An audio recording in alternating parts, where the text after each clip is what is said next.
নমস্কার, জল মাটি জীবন চক্র চ্যানেল থেকে আমি ভোলানাথ ঘোষ। আজকে যে ভিডিওটা শেয়ার করব সেটা হচ্ছে শীতকালীন সবজি মূলো চাষ। মূলো দু ধরনের হয়, একটা হচ্ছে শাক আর একটা হয় এমনি মূলো। শীতকালে যে সবজিটা হয়ে থাকে, দেখতে পাচ্ছেন আমার বাগানে আমাদের নিজেদের পরিবারের আহার মেটানোর জন্য এই শীতকালীন এই মূলোটা চাষ করা হয়েছে। আমি নিজে করেছি মূলত।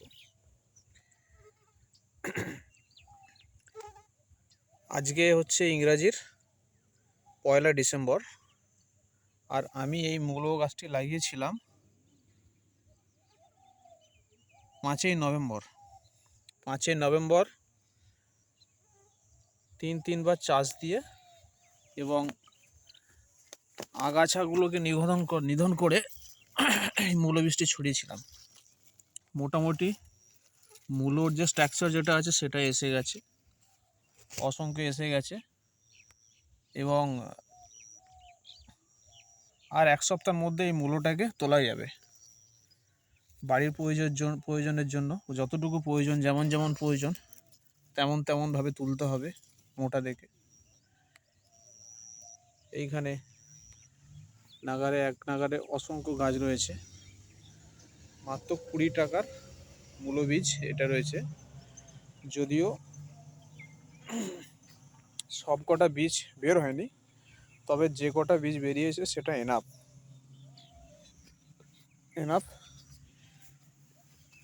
মূলো চাষে মূলত হচ্ছে এই মূলো শাকটি গরুতে খায় না, ছাগলে খায় না, যার ফলে আমাদের রাস্তার ধারে এই জমিটা, যেখানে গরু ছাগলের উৎপাত রয়েছে এবং যারা নিয়মিত এই বাগানে ঢুকে পড়ে, তো এই গাছটি একদম গরু ছাগলে একদম পছন্দ করে না। এটা খুব নিরাপদভাবে চাষ করা যাবে। আর এই মূলো চাষে মূলত হচ্ছে জলের যোগান। একটু মাটিতে রস থাকলে পরে মূলোর গ্রোথটা ভালো হবে। শীতকালে এমনি গাছে পোকার আক্রমণ হয় না। আমি কোনো রকম কীটনাশক ব্যবহার করিনি, শুধু চাষ করার সময় আর কি 3বার ভালো করে মাটি নরম করতে হয়। যেহেতু মূলো একটু গভীরে যাবে, সেই কারণে একটু ডিপভাবে আপনাকে, আমি কোদাল দিয়েই করেছি, ম্যাক্সিমাম 6 ইঞ্চি, ম্যাক্সিমাম এটা 6 ইঞ্চি হলেই ঠিক আছে। ম্যাক্সিমাম বলুন আর মিনিমাম বলুন, 6 ইঞ্চি করবেন। যেহেতু আমি কোদাল দিয়ে করেছি, 6 ইঞ্চির মতো ডিপ করেছি এবং মাটি একদম ঝুরো ঝুরো করেছি, যার ফলে কী হবে, মূলোর রুটটা অতি দ্রুত নিচের দিকে যাবে এবং মূলোটা অনেক প্রস্থ লম্বা হবে, দেখতে পাচ্ছেন। আর সেই সময় আমি দিয়েছিলাম ডিএপি, অনলি ডিএপি আন্দাজ মতো যতটা জমি সেই হিসাবে এইটাতে আমি মোটামুটি 300 গ্রাম ডিএপি দিয়েছিলাম। এই এতটুকু জায়গার মধ্যে 300 গ্রাম ডিএপি ছড়িয়ে দিয়ে, ভালো করে ছড়িয়ে দেওয়া। সেই সময় মাটিতে একটু রস ছিল, যার ফলে বীজটা অঙ্কুরোদ্গমটা ঠিকঠাকভাবে হয়ে গেছে। এবং আজকে হচ্ছে 5 ডিসেম্বর, এখনও 1 মাস কভার হয়নি, মোটামুটি 28 দিন হয়েছে। আর 7 দিনের মধ্যে আমাদের মূলো হারভেস্ট করা যাবে। এই দেখুন, এটা যতটা হয়ে গেছে, এরকম অসংখ্য রয়েছে। এই দেখুন, সব গাছের পাতায় চাপা রয়েছে। এই গাছটা দেখতে পাচ্ছেন, নিচে রয়েছে এরকম অসংখ্য সব গাছের পাতা চাপা পড়ে গেছে। এইখানে দেখছেন, এইখানে প্রচুর রয়েছে।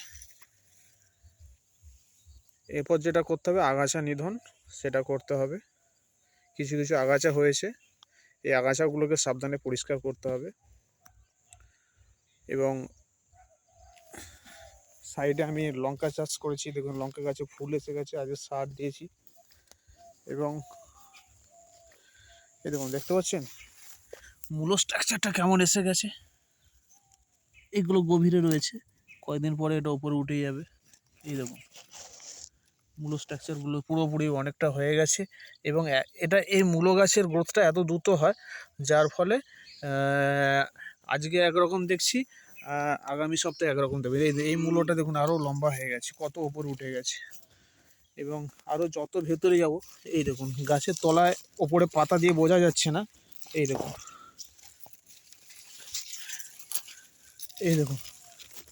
এই দেখুন, এই দেখুন, মানে একটা সময় যেহেতু আমাদের এখানে পৌষ মাস শেষ হয়ে গেলে আর মূলো খাওয়া হয় না, তো এটা মোটামুটি এখন অগ্রাণ মাসের মাঝামাঝি, আর মাত্র 1.5 মাস মূলোটা মানে সাধারণ গৃহস্থের হেসেলে এটা চলবে। এই দেখুন চলবে, তো 1.5 মাস মানে মূলো আর বাজারের ওপর নির্ভরশীল হবে না। আগামী সপ্তাহ থেকেই আমরা মূলো হারভেস্ট করতে পারবো। অনেক ধন্যবাদ জল মাটি জীবনচক্র চ্যানেল থেকে। যদি ভিডিওটি ভালো লাগে লাইক কমেন্ট সাবস্ক্রাইব করবেন। আমি নিজে হাতেই চাষ করি, নিজেরই বাগান, অন্য কোনো বাগান থেকে ভিডিও করি না।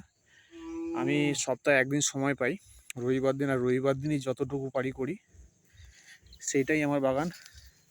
সাইডে লঙ্কা গাছ রয়েছে, এই যেমন ফুল এসে গেছে, লঙ্কা গাছ হয়ে গেছে। আজকে এখানে আমি সার দিয়েছি এবং আশা করি এবারে লঙ্কাটা ভালো ফলবে, গাছ খুব তরতাজা রয়েছে। অনেক ধন্যবাদ জল মাটি জীবনচক্র চ্যানেল থেকে।